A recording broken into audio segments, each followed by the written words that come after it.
सो Delhi university ने यहाँ पे अपनी जो सिम्युलेटेड रैंक लिस्ट है वो यहाँ पे जारी कर दिया है। और क्या तुम लोगों की भी रैंक बहुत ज़्यादा आ रही है? सो देखो, सीयूईटी के अंदर तुम्हारे यहाँ पे जो रिजल्ट था उसमें यहाँ पे नंबर ज़्यादा आने थे लेकिन आए नहीं, और यहाँ पे इस बार रैंक में तुम्हारी रैंक कम आनी थी लेकिन इस बार ज़्यादा आ गई, तो बिल्कुल मतलब उल्टा ही सीन हो रहा है। सो अब यहाँ पे काफ़ी सारे यूट्यूबर्स तुम लोगों को ये कह रहे हैं कि भाई 10,000 रैंक अगर तुम्हारी आ रही है तो यहाँ पे एडमिशन्स जो है यहाँ पे क्लोज हो जाएंगे, लेकिन भाई तुम लोगों को घबराने वाली कोई भी बात नहीं है, ऐसा बिल्कुल भी नहीं होने वाला। इसी के साथ साथ एक और चीज़ मैं यहाँ पे तुम लोगों को बता देता हूँ कि यहाँ पे ये जो रैंक्स है ये बिल्कुल ही फेक है। अब फेक से मेरा ये मतलब बनता है कि यहाँ पे जो रैंक्स है ये यहाँ पे टेंटेटिव रैंक्स है, ये कोई फाइनल रैंक्स नहीं होने वाली, क्योंकि अभी भी यहाँ पे काफ़ी सारे स्टूडेंट्स जो है यहाँ पे अपनी प्रेफरेंस में ऐड कर रहे हैं कोर्सेज को, एंड कुछ यहाँ पे अपलीट भी कर रहे हैं यहाँ पे कोर्सेज को। और इसी के साथ साथ काफ़ी सारे स्टूडेंट्स को ये नहीं पता कि भाई जो तुम्हारा एडमिशन होता है वो रैंक्स के बेसिस पे कतई नहीं होता। ये दिल्ली यूनिवर्सिटी ने बस स्टूडेंट्स में पैनिक क्रिएट करने के लिए निकाला है मेरे अकॉर्डिंग, बट इसके पीछे का कोई रीज़न नहीं पता कि रैंक्स दिल्ली यूनिवर्सिटी क्यों निकालती है। जस्ट ये एक आइडिया लगाने के लिए भी हो सकता है कि तुम लोग कहाँ स्टैंड करते हो और कंपटीशन में, बट जो तुम्हारा एडमिशन होता है यहाँ पे तुम्हारे मार्क्स के बेसिस पे होता है, जो सीयूईटी का नॉर्मलाइज स्कोर आता है, एंड इसमें कोई भी बेसिस नहीं होता है यहाँ पे रैंक्स का। सो अब मान लो यहाँ पे तुम्हारी अगर 20,000 रैंक भी आ रही है ना, तो ये मत सोचना कि भाई तुम्हारे यहाँ पे दिल्ली यूनिवर्सिटी में एडमिशन नहीं होगा। सो ऑफकोर्स मेरी भी यहाँ पे 10,000 के अप्रॉक्स यहाँ पे रैंक आ रही थी, लेकिन यहाँ पे इसमें डरने वाली कोई भी बात नहीं, क्योंकि यहाँ पे मैं लोगों को बता दूँ कि यहाँ पे जो एक स्टूडेंट है उसने यहाँ पे 6-7 कोर्सेज में यहाँ पे अप्लाई कर रखा है। लाइक अगर मैं तुम लोगों को अपना ही बताऊँ तो मैंने भी यहाँ पे 6-7 कोर्सेज में अप्लाई कर रखा था, बट इसका ये मतलब नहीं बनता कि यहाँ पे मैं 6 या 7 कोर्सेज करने लग जाऊँ, क्योंकि भाई मैं कर तो एक ही कोर्स सकता हूँ। सो या फिर मान लो मैं बीकॉम ऑनर्स की तरफ जाता हूँ या फिर इकोनॉमिक्स ऑनर्स की तरफ जा सकता हूँ, लेकिन भरे तो मैंने सारे थे, चाहे वो बीकॉम प्रोग्राम हो, इकोनॉमिक्स ऑनर्स हो, बीएमएस हो, बीबीए, एफआईए हो, भरे मैंने यहाँ पे सारे थे। लेकिन इसका ये मतलब नहीं बनता कि मैं यहाँ पे सारे कोर्सेज करने लग जाऊँ, तो इसमें मेरे को यहाँ पे सिर्फ एक ही कोर्स चूज करना पड़ेगा, एंड ऐसे ही यहाँ पे काफ़ी सारे स्टूडेंट्स के साथ होता है। सो मतलब यहाँ पे मिनिमम यहाँ पे स्टूडेंट्स ने 5-5 यहाँ पे कोर्सेज भरे ही होते हैं। इसी के साथ साथ कुछ ने यहाँ पे ज़्यादा भी भरे होते हैं, कुछ ने यहाँ पे कम भी भरे होते हैं, लेकिन यहाँ पे एक एवरेज ये लगाया जा रहा है कि यहाँ पे जो स्टूडेंट्स है उन्होंने यहाँ पे 5 कोर्सेज मिनिमम भरा होगा। सो इसके हिसाब से अगर तुम लोग देखोगे, सो मान लो अगर तुम्हारी रैंक 15,000 भी आ रही है, उसको अगर तुम लोग 5 से डिवाइड भी करते हो तो यहाँ पे 3,000 के अप्रॉक्स तुम्हारी जो रैंक है वो बनने वाली है, जिसके अंदर तुम्हारा इजीली दिल्ली यूनिवर्सिटी में एडमिशन हो जाएगा। अब यहाँ पे काफ़ी सारे स्टूडेंट्स ये पूछते हैं कि यहाँ पे क्या दिल्ली यूनिवर्सिटी में मार्क्स कंसीडर किए जाते हैं या फिर रैंक कंसीडर की जाती है। तो भाई रैंक से इसका कोई भी लेना देना नहीं है, तुम लोगों की रैंक देखी तक नहीं जाएगी, तुम जो चीज़ देखी जाएगी वो होगी सिर्फ तुम्हारा normalise score, and normalise score के बेसिस का तुम कॉलेजेस में जो है वो एडमिशन तुम लोगों को देखने के लिए मिल जाएगा। अब तुम लोगों को कॉलेजेस में एडमिशन तो देखने के लिए मिल जाएगा, इसी के साथ साथ तुम लोग प्रेफरेंस शीट भी अपनी चेंज कर सकते हो, जो कि आज रात 12 बजे तक है। लेकिन यहाँ पे काफ़ी सारे जो यूट्यूबर है वो यहाँ पे तुम लोगों को ये बता रहे होंगे कि भाई तुम्हारे अगर 2,000 तक रैंक आई है तो तुम लोग यहाँ पे नॉर्थ कैंपस के लिए सेफ हो, कुछ ये बोल रहे हैं 5,000 तक रैंक आई है तो तुम लोग नॉर्थ कैंपस के लिए सेफ हो, कुछ तो ये भी बोल रहे हैं कि भाई 2,500 तक यहाँ पे एसआरसीसी मिला था लास्ट टाइम रैंक के अंदर।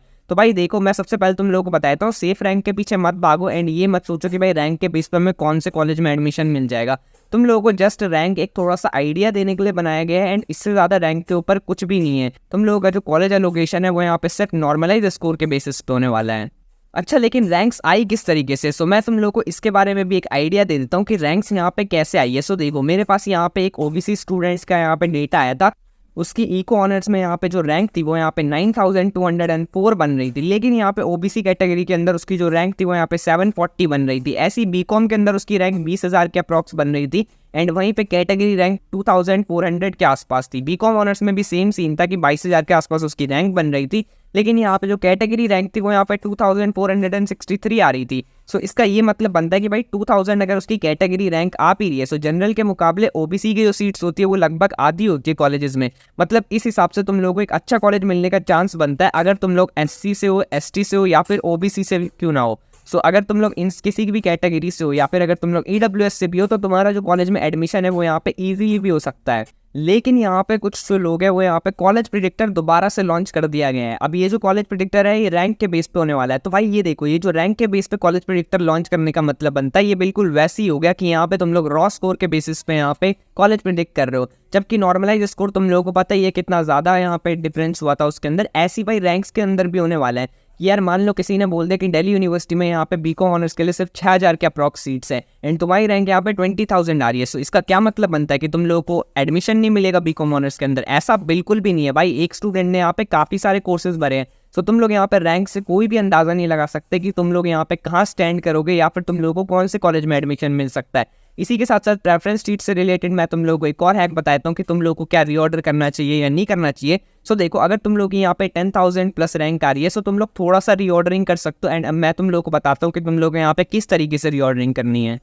ओके, सो मान लो कि ये यहाँ पे रैंक्स है जो कि आर की है, एंड यहाँ पे मैंने मान लो इसको डिवाइड कर दिया, एंड ये जो है ये सारी कैटेगरी वाइज रैंक्स है। एंड यहाँ पे ये जो रैंक है वो यहाँ पे eco honours, BCom honours and BCom के लिए। सो अब तुम लोग यहाँ पे देखोगे कि इको ऑनर्स के अंदर यहाँ पे काफ़ी ज़्यादा अच्छी रैंक बन रही है, जो कि 740 के अप्रॉक्स है। अगर तुम लोग कैटेगरी में देखो, वहीं मान लो कि अगर तुम्हारा जो सर्टिफिकेट है वो यहाँ पे रिजेक्ट भी मान लो अगर हो जाता है किसी रीजन से, तो तुम लोग यहाँ पे नॉर्मल रैंक भी देखोगे तो भाई बीकॉम ऑनर्स में 22,000 के अप्रॉक्स रैंक आ रही है, लेकिन इको ऑनर्स में यहाँ पे 9,000 रैंक है। सो इसका ये मतलब बनता है कि तुम लोगों के इको ऑनर्स में कंपटीशन थोड़ा सा कम है। वो बात अलग है, यहाँ पे जो तुम्हारा जो कॉलेज लोकेशन है वो यहाँ पे तुम लोग को नॉर्मलाइज स्कोर के बेसिस पे देखने के लिए मिलने वाले हैं, लेकिन फिर भी रैंक से तुम लोग थोड़ा बहुत तो अंदाजा लगा ही सकते हो। सो इसलिए मैं कह रहा हूँ कि इको ऑनर्स में अगर तुम्हारी यहाँ पे रैंक कम आ रही है तो तुम लोग अब प्रेफरेंस शीट में क्या चेंज कर सकते हो। सो मान लो कि तुम लोगों ने यहाँ पे पहले कर रखा था कि तुमने एसआरसीसी में बीकॉम ऑनर्स को ऊपर रखा था, एंड ऐसे करके तुमने सिर्फ बीकॉम ऑनर्स को ऊपर रखा है, एंड इसी के साथ साथ यहाँ पे नीचे रख दिया है तुम लोगों ने इको ऑनर्स को। सारे तुम लोगों ने यहाँ पे बीकॉम ऑनर्स के जितने भी कॉलेजेस है, लाइक 64 कॉलेजेस हो गए।